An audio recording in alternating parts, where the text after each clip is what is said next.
ఈరోజు ఇంట్లో పానీపూరి చేసుకుందాం. బౌల్‌లో ఉప్మా రవ్వ వేసుకొని దాంట్లో కాచిన నూనెని యాడ్ చేసి బాగా మిక్స్ చేసి అందులోకి హాట్ వాటర్‌ని కూడా వేసుకొని ముద్ద ప్రిపేర్ చేసుకొని ఒక 20 మినిట్స్ పక్కన పెట్టేసేయాలి.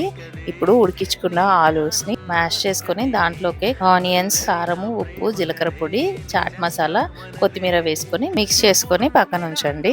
ఇప్పుడు మిక్సీ బౌల్‌లోకి కొత్తిమీర, పుదీనా, పచ్చిమిర్చి, సాల్ట్ వేసుకొని పేస్ట్ చేసుకొని పేస్ట్‌ని బౌల్‌లోకి తీసుకొని అందులోకి చింతపండు గుజ్జుని, సాల్ట్, జీలకర్ర పొడి, బెల్లం కూడా యాడ్ చేసి నిమ్మకాయ స్క్వీజ్ చేసుకొని వాటర్ మిక్స్ చేసి పెట్టుకోండి. ఇప్పుడు కలిపి పెట్టుకున్న పిండి ముద్దతోని చపాతీలాగా చేసుకొని చిన్న చిన్న పూరీస్ కట్ చేసుకొని పూరీస్‌ని ఆయిల్‌లో డీప్ ఫ్రై చేసుకోవాలి.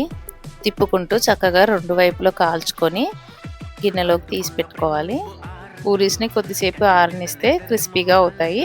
దాంట్లోకి ఆలు మిక్చర్‌ని స్టఫ్ చేసుకొని పానీ వేసుకొని ఇంకా పానీపూరి ఎంజాయ్ చేయటమే.